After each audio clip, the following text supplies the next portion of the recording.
তুমি পঢ়া ক'ত? মই পঢ়ো সেইখিনিত বহি আৰু পোহৰটো ক'ৰ পৰা আহে? পোহৰটো এইফালৰ পৰা আহে, কেতিয়াবা তাত পঢ়ো। এই লাইটটো ন? এই লাইটটোৱে পোহৰ দিয়ে নে? ভাল পোহৰ দিয়ে। তুমি ৰাতি হ'লে এই স্কুলৰ সন্মুখত থকা ষ্ট্ৰীট লাইটটোৰ তলত পঢ়াহি। ঘৰটো কাৰেণ্ট নাই? হা? নাই। উপায় নাই। ইয়াত পোহৰ ভাল আহে নি? ভাল আহে পোহৰ। আৰু অনবৰত থাকে যে চ'লাৰ লাইট হয়, কাৰেণ্টটো নাযায় ন? কাৰেণ্টটো নাযায়। কেইটালৈকে পঢ়া এই লাইটটোৰ তলত আহি ৰাতি? মই 1.5 ঘণ্টামান পঢ়ো। 1.5 ঘণ্টামান পঢ়া? 1.5 ঘণ্টামান পঢ়া? তাতকৈ বেছি নপঢ়ো মানে এইটো ভয় লাগে নহয় অকলে ইয়াত পঢ়ি থকা আহি। হয়, দৃঢ় মনোবল থাকিলে যিকোনো পৰিস্থিতিৰ মোকাবিলা কৰি যে মানুহ আগবাঢ়ি যাব পাৰে, তেনে এক উদাহৰণ আজি আপোনালোকৰ সন্মুখত আমি দাঙি ধৰিব বিচাৰিছো। হাইস্কুল শিক্ষান্ত পৰীক্ষা ফলাফল ইতিমধ্যে দিলে আৰু সেই ফলাফল লাভ কৰি বহুত উৎফুল্লিত হ'ল, বহুৱে বিষাদত দিন কটাবলগীয়া হৈছে।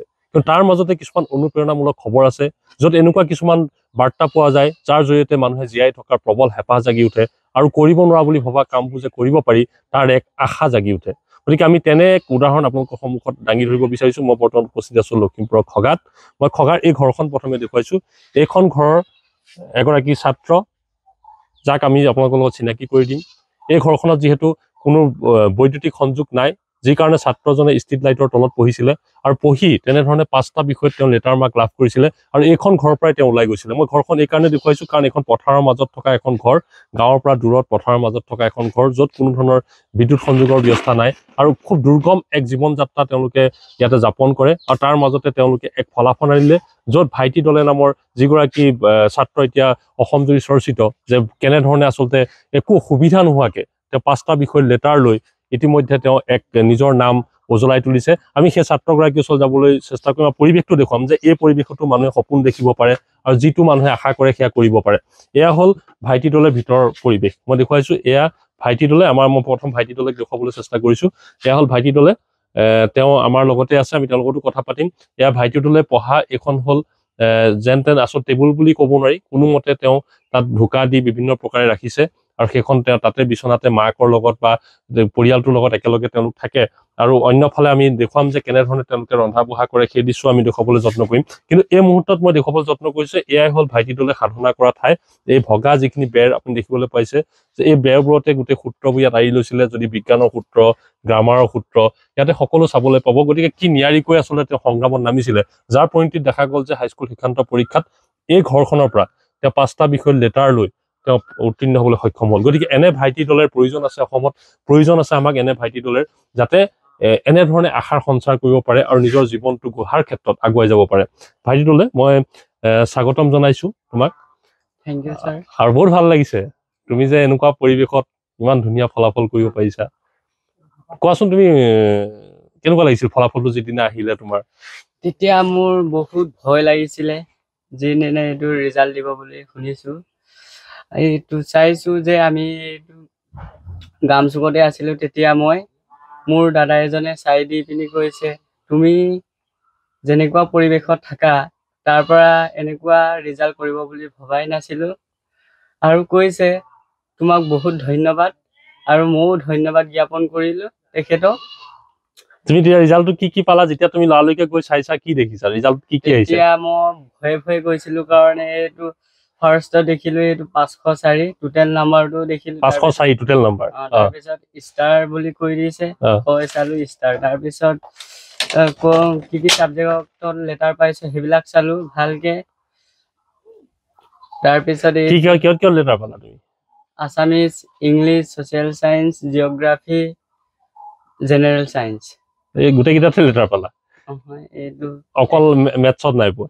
ঠিক আছে, মই এটা কথা জানিব বিচাৰিছো যে পঢ়া শুনা কেনেকে কৰিছিলা তুমি? ইয়াতে পঢ়িছিলা নে? এইখনে টেবুল নে?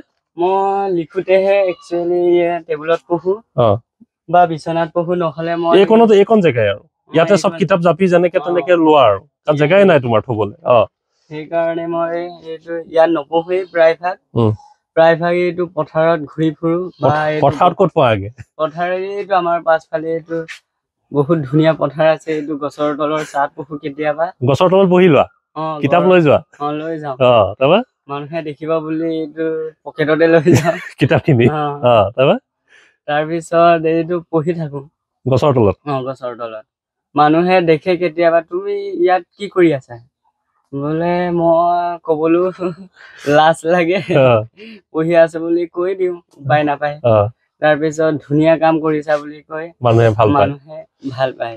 এইটো তেওঁৰ স্কুল বেগ দেখুৱাইছো, এনেধৰণে ওলোমাই থোৱা আছে বাঁহ এডালত। আৰু এয়াই হ'ল, ইয়াতে খোৱা নে তুমি বিচনা এখন? ইয়াতে খোৱা ন? ইয়াতে খোৱা আৰু এইখনতে মানে তুমি দিনৰ ভাগত পঢ়া বা তুমি লিখা মেলা কৰা। পঢ়াটো বাহিৰতে খোৱা, ইয়াত পঢ়া নহয় তোমাৰ। মনত ৰাখি আহা, মানে বাহিৰত যেতিয়া গছৰ তলত পঢ়া কথাবোৰ মনত ৰাখি আহা, আৰু লিখাটো ইয়াত কৰা। নোটখিনি যাতে মনত ৰাখি আহা। তুমিতো টিউচন চিউচন এনেকুৱা কোনো ব্যৱস্থাই নাই, সম্ভৱেই নহয়। তোমালোকৰ ঘৰত কোন কোন থাকে? ইয়াত কোন কোন থাকা? দাদা আৰু মা থাকে। তো পৰিয়ালটো কেনেকে চলে তোমালোকৰ? পৰিয়ালটো যেনে তেনে, আমাৰ মায়ে এইটো কুকুৰা, এইবিলাক জলকীয়া, আপোনালোকেতো দেখিবলৈ পাইছে, 2-এটা জলকীয়া গছৰ এইবিলাকে বিক্ৰী কৰি যেনে তেনে চলাই আৰু। তেনেকে পৰিয়াল চলে আৰু দুবেলা দুসাঁজ ওলাই। বুজিছো। তো ঠিক আছে, মই তোমাৰ লগত পাতিম, তুমি কি সপোন আছে এই কথা আমি বাহিৰত পাতিম। কিন্তু মই ঘৰখন দেখুৱাইছো, গোটেই পৰিৱেশটো। এয়া হ'ল তোমাৰ বিচনা, এখন তোমাৰ বিচনা, হয় নহয়? এইখন পঢ়া টেবুল, ইয়াতে তুমি পঢ়া। কিতাপবোৰ নিজৰ আছিল নে চৰকাৰে দিয়া কিতাপ চাগে? চৰকাৰে। বহীবোৰ কেনেকে গোটালা? নিজে কিনি লৈছিলা চাগে? কষ্ট হৈছিলে বহি কিনোতে? কেনেকে গোটোৱা বহীবোৰ? এইটো বাৰিষাৰ দিনত, এইটো বৰশী পাতো, পাছফালে বাৰিষা হয়, ঘৰৰ ওচৰতে বাৰিষা, এইটো আহাৰ শাওনত, তেতিয়া মই বৰশী বাওঁ। তাৰপিছত বৰশী বাই পিনি এইটো বিক্ৰী কৰো মাছ। তাৰপিছত কেতিয়াবা এইটো মোৰ এইটো স্কুলীয়া চাৰ্ট এটা আছিলে, এইটো মই নিজে এইটো মাছ বিক্ৰী কৰি কিনিছিলো। আৰু বহীবোৰ তেনেকে মাছ বিক্ৰী কৰি কিনা? মানে এইটো আমাৰ দেউতাও দিয়ে, কিছুমানে এইটো আমাৰ ছাৰ বাইদেউ হতেও দিয়ে। ছাৰ বাইদেউহঁতে মৰমত দিয়ে। আৰু চাৰ্টটো তুমি নিজে মাছ বিক্ৰী কৰি কিনিছিলা? চাৰ্ট এখন কিনিছিলা স্কুল যাবলৈ। তো গতিকে এয়া তেওঁ সংগ্ৰামৰ কাহিনী, আৰু ইয়াতকৈ ক'ব নালাগে আচলতে কেনেকে তেওঁ জীয়াই আছে, কিমান কষ্ট কৰিছে, এই সমগ্ৰ পৰিৱেশ আৰু ক'ব নালাগে। মই আচলতে অন্য এটা দৃশ্য দেখুৱাইছো যে ইয়াতে তেওঁলোকে ৰন্ধা বঢ়া, আপোনালোকে যদি চাই যে যাক আমি ভাতৰ চৌ বুলি কওঁ, ইয়াতে তেওঁলোকে ৰন্ধা বঢ়াটো কৰে, ইয়াতে তেওঁলোকে একেলগে এসাঁজ খায়, কিন্তু সংগ্ৰাম কৰিছিলে, সপোন আছিলে চকুত।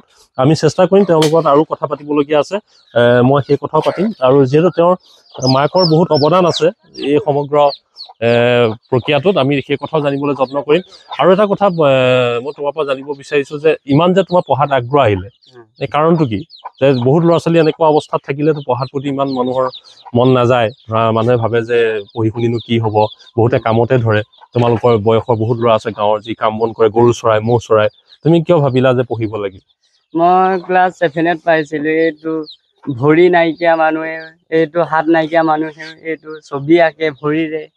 মই এইবিলাক বহুতো চাইছো। কাণ নুশুনা মানুহে এইটো মানে পঢ়িব জানে, এইবিলাক শিকিব জানে। সেইকাৰণে মই ভাবিছিলো যে সিহঁতেও, দৃষ্টিহীন লোকসকলেও যদি পাৰিছে, এইবিলাকেও যদি পাৰিছে, মই কিয় নোৱাৰিম? মোৰ গোটেই হাত আছে, ভৰি আছে, চকু আছে, কাণ আছে, শুনিবলৈ কাণ আছে। এইবিলাকৰ কাৰণে মই ভাবিছিলো, ভালদৰে লক্ষ্য কৰিছিলো যে বহুত মানুহ আৰু উদাহৰণ বহুত আছে, যে এইটো জুলি বৰুৱা, প্ৰিন্সিপ গগৈ, এইবিলাকৰ পৰাই মই শুনিছিলো। তুমি ভাবিলা যে ময়ো পাৰিম? তুমি এতিয়া কি ভাবা, কি কৰিবা ভাবা জীৱনটোত? কেনেধৰণে তুমি আগবাঢ়িবা আৰু কি তোমাৰ সপোন আছে বা তুমি কি ভাবি থৈছা? এতিয়া মই ডিগ্ৰীটো পঢ়িম চায়েন্সত, তাৰপিছত এইটো এক্সাম দিম, এইটো APSC বা UPSC, IPS এনেকুৱা এক্সাম দিবলৈ যত্ন কৰি আছো। যত্ন কৰিবা, তুমি সেইটোৱে তোমাৰ লক্ষ্য এতিয়া। ঠিক আছে, তোমাৰ মাও আছে আমাৰ লগত। তোমাৰ বহুত সহায় আছে তোমাৰ জীৱনত, কাৰণ মায়ে, মই এতিয়া শুনিছো বোলে মায়ে অলপ পঢ়িছিলে আগতে, হাই ছেকেণ্ডেৰী পঢ়িছিলে। মায়ে বহুত তোমালোকক বুকুত বান্ধি লৈ আহিছিলে যাতে ল'ৰা ছোৱালীকেইটা ভালকে পঢ়িব পাৰে, নহয়নে? মই মাৰ ওচৰলৈ আহিছো। আপুনি আগতে আপোনাৰ মনত খুব পঢ়াৰ প্ৰতি আগ্ৰহ আছে ন? আপুনি কি ভাবিছিলে ল'ৰাকেইটা এনেকুৱা হ'ব? এইটো বাপেকে ইয়াত থলে, মই এইটো হাই ছেকেণ্ডাৰী পাছ কৰিছিলো। তাৰপৰা দাদা স্কুলত মই কাটি আছিলো, তেতিয়া মই এইবিলাকো স্কিমটাই বেয়া হ'ল তাত। তাৰপৰা টকা পইচা নাই নহয় আমাৰ, এইটো স্কুলটো ল'ব নোৱাৰিলে, সেইটো কাৰণে মই ইয়ালৈ গুচি আহিলো। সেইটো ইহঁতক ভাল কৰিবৰ কাৰণে। হয় ছাৰ, এনেকে ইয়াত ঘৰ এটা বনাইছো। এই ছাৰহঁতৰ ঘৰতো আছিলো মই, মানে য'তে ত'তে থাকিছিলে প্ৰথম, মানুহৰ ঘৰে ঘৰে ন? প্ৰথম তোমালোকে আহি, মই মানুহ আহি পেলাই প্ৰথম তোমালোকে লোকৰ ঘৰতে আছিলা, গোহালি ঘৰতো আছিলা ন? বেলেগৰ গোহালি ঘৰতো আছিলা। তাৰপিছত লাহে লাহে এইকণত আহি থাকিলাহি। যি নহওক, আমি তেওঁৰ লগত কথা পাতিম। বহুত সংগ্ৰামৰ কথা, আৰু মাকৰ সপোন আছিলে যে ল'ৰা এদিন ভালকৈ পাছ কৰিব, আৰু মাকৰ সপোন ফলিয়ালে। আৰু বহুত কষ্ট কৰিছে তেওঁলোকে, এসাঁজ খাই এসাঁজৰ কাৰণে সংগ্ৰাম, গতিকে এনেধৰণে আগুৱাই গৈছে। আৰু এনেধৰণৰ ভাইটি দলে কাহিনীয়ে অনুপ্ৰাণিত কৰে সকলোকে। আমি সেই জেগাটো দেখুৱাবলৈ যত্ন কৰিম, ভাইটি দলে ক'ত পঢ়ে ৰাতি, কেনেকে এটা স্কুলৰ আগৰ এটা লাইটৰ তলত কেনেকে পঢ়িছিলে ভাইটি দলে, আমি তেওঁলোক তালৈ যাম, আমি চেষ্টা কৰিম। আৰু আপোনালোকক এইকণতে এটা আহ্বান জনালো যে ভাইটি দলেক যদি আপোনালোকে পাৰে অলপ সহায় আগবঢ়াওক, যাতে তেওঁ পিছৰ জীৱন চোৱা ভালকে তেওঁ পঢ়িবলৈ সুবিধা হয়, সংগ্ৰামত যাতে তেওঁ আগুৱাই যাবলৈ আপোনালোক সহায়কৰ হয়, আপোনালোকৰ আশীৰ্বাদ পায়। গতিকে আমি ভাবোঁ যে আপোনালোকৰ সহায় নিশ্চয় ভাইটি দলে আগুৱাই যোৱাত সহায় হ'ব। হয়, আমি ভাইটিয়ে পঢ়া বিদ্যালয়খনৰ সন্মুখত আছোঁ। তেওঁলোকৰ ঘৰৰ পৰা মাত্ৰ কেইটামান ফালং দূৰত হ'ব। মই দেখুৱাবলৈ যত্ন কৰিছোঁ। এইখন হ'ল পূব তেলাহী উচ্চ মাধ্যমিক বিদ্যালয়। ভাইটি ইয়াতে পঢ়িছিলা? হা, এইখন স্কুলতে পঢ়িছিলা? তো ঘৰৰ পৰা কিমান ওচৰ হয়? বাৰীয়েদি আহিব পাৰি নি? হা, বাৰীয়েদিও আহিব পাৰি। সেইকাৰণে তোমালোক ওচৰত আছিলা ন? ঘৰটো ইয়াত যে বনালা স্কুলখনৰ কাৰণে, যে পথাৰৰ মাজত পঢ়িবৰ কাৰণে ন, পঢ়া পৰিৱেশ এটা পাবৰ কাৰণে। তো ঠিক আছে, তুমি কোৱাচোন ইয়াতে ৰাতি হ'লে যে তুমি পঢ়া, তুমি কেনেকে পঢ়া, কি ব্যৱস্থাবোৰ কৰি লোৱা তুমি? মই এইফালে আহিলে এইটো গ্ৰামাৰ, তাৰপিছত এইটো সূত্ৰ, গণিতৰ সূত্ৰ, বিজ্ঞানৰ সূত্ৰবিলাক প্ৰায়ভাগ লৈ আহোঁ। ক'ত পঢ়া তুমি? পঢ়া ক'ত? মই পঢ়ো সেইখিনিত বহি। পোহৰটো ক'ৰ পৰা আহে? পোহৰটো এইফালৰ পৰা আহে, কেতিয়াবা তাত পঢ়ো। এই লাইটটো ন, এই লাইটটোৱে পোহৰ দিয়ে নে? ভাল পোহৰ দিয়ে। তুমি ৰাতি হ'লে এই স্কুলৰ সন্মুখত থকা ষ্ট্ৰীট লাইটটোৰ তলত পঢ়াহি? ঘৰটো কাৰেণ্ট নাই? হা, উপায় নাই। ইয়াত পোহৰ ভাল আহে নি? ভাল আহে পোহৰ। আৰু অনবৰত থাকে যে চ'লাৰ লাইট হয়, কাৰেণ্টটো নাযায় ন? কাৰেণ্টটো নাযায়। কেইটালৈকে পঢ়া এই লাইটটোৰ তলত আহি ৰাতি? মই 1.5 ঘণ্টামান পঢ়ো। 1.5 ঘণ্টামান পঢ়া? 1.5 ঘণ্টামান পঢ়া? তাতকৈ বেছি নপঢ়ো, মানে এইটো ভয় লাগে নহয় অকলে ইয়াত পঢ়ি থাকা আহি। তো এনেই হেৰিটো যদি আমি চাওঁ 1.5 ঘণ্টামান পঢ়াৰ পিছত তুমি কি কৰা? ঘৰলৈ যাওঁগে। ঘৰততো ৰাতি পঢ়িব নোৱাৰা, আন্ধাৰ। তাৰপিছত ইয়াত মুখস্থ কৰাটোকে ঘৰত মানে ৰাতি ভালকে ভাবি পিনি শুওঁ, ভাবি শুই থাকো। ভাবি শুই থাকা? ইয়াত যিখিনি পঢ়ি যোৱা, এই লাইটটোৰ তলত যিখিনি পঢ়ি যোৱা, মানে ৰিভাইজ কৰাহে আৰু। সেইটো মনলৈ আনি থাকা? মনলৈ আনি। আৰু তাৰপৰা নোটবোৰ কেতিয়া লিখা? নোটবোৰ এইটো দিনত লিখো। দিনত বহি নোটবোৰ লিখি লোৱা আৰু ৰাতি পঢ়াখিনি? চাবলৈ গ'লে এই লাইটটোৱে তোমাৰ জীৱনলৈ পোহৰ আনিলে ন? জীৱনটো পোহৰ কৰাত এই লাইটটো অৱদান আছে তোমাৰ? আছে। কিমান দিন পঢ়িলা লাইটৰ তলত ৰাস্তাৰ কাষত আহি? পঢ়িলো এমাহ দুমাহ। 2 মাহমান পঢ়িছা ন? পৰীক্ষা আগে? পৰীক্ষা আগে।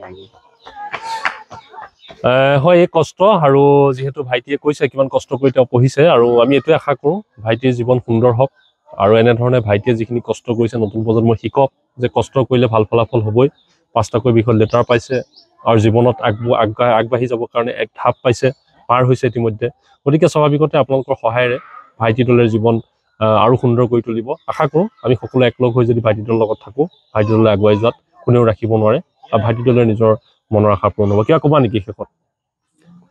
মই শেষত ক'ব বিচাৰিছোঁ যে মই আৰু এতিয়া পঢ়িব লাগিব নহয়। আমাৰ ঘৰত বৰ দুখীয়া, মানে আৰ্থিক দিশত অতি পিছপৰা। আমাৰ দেউতাও ইমান গাটো ভাল নহয়। আমাৰ মাৰ চেহেৰাটো আপুনি দেখিছেই, স্কিনবোৰ বেয়া হৈ গ'ল, সেইকাৰণে ইমান কাম কৰিব নোৱাৰে। সেইকাৰণে আমি বেছিকৈ দুখীয়া। তাৰপিছত এতিয়া মই পঢ়িবলৈ মানে এতিয়া পানীগাঁও HS স্কুলত এডমিশ্যন দিব বিচাৰিছোঁ, বিজ্ঞান শাখাত। সেইকাৰণে সহৃদয় ব্যক্তিসকলে যদি মোক অকণমান সহায় কৰে, তেতিয়া মোৰ লক্ষ্য পূৰণৰ ক্ষেত্ৰত আগুৱাই যাব পাৰিম। এতিয়া তোমাক কি লাগিব? এডমিশ্যন ল'বৰ কাৰণে চাইকেল আছে নাই তোমাৰ? চাইকেল নাই। চাইকেল এখনতো লাগিবই, অহা যোৱা কৰিবৰ কাৰণে ন? এখন চাইকেল লাগিব, আৰু কিতাপটো চৰকাৰে অলপ দিব চাগে, অলপ কিনিব লাগিব, বহীবোৰ কিনিব লাগিব। এইখিনি সমস্যা তোমাৰ এতিয়া সন্মুখত ন? আৰু খোৱা বোৱাটো যাতে সদায় পাই থাকা, তাৰ কাৰণে এসাঁজ ভাতৰ ব্যৱস্থা লাগিব। এইখিনিয়ে নহয় জানো? এইখিনি হ'লে তুমি আগুৱাই যাব পাৰিবা। এসাঁজ ভাত, এখন চাইকেল, আৰু কিতাপ বহী কেইটা হ'লে হৈ যাব। বিজ্ঞান বিভাগত পঢ়িবা? গতিকে সেয়া তেওঁৰ আত্মবিশ্বাস। গতিকে আত্মবিশ্বাসক আমি আৰু অলপ উজ্জীৱিত কৰি তুলিব পাৰোঁ, আপুনি মই লগ হৈ। এয়াই হ'ল ভাইটি দলৰ আত্মবিশ্বাস, আৰু এই আত্মবিশ্বাসক আমি উজ্জীৱিত কৰি তুলিব পাৰোঁ। আপুনি মই কেৱল অকণমান সহায় যদি আগবঢ়াওঁ, নিশ্চয়কৈ ভাইটি দলে আৰু আগুৱাই যাব পাৰিব। এই ভিডিঅ' চাই থকাৰ বাবে ধন্যবাদ। আশা কৰোঁ এই ভিডিঅ'ৰ জৰিয়তে নতুন প্ৰজন্মই প্ৰেৰণা পাব। আৰু ভাইটিটোলৈ জীৱনলৈও কিবা এটা পৰিৱৰ্তন আহিল। ধন্যবাদ।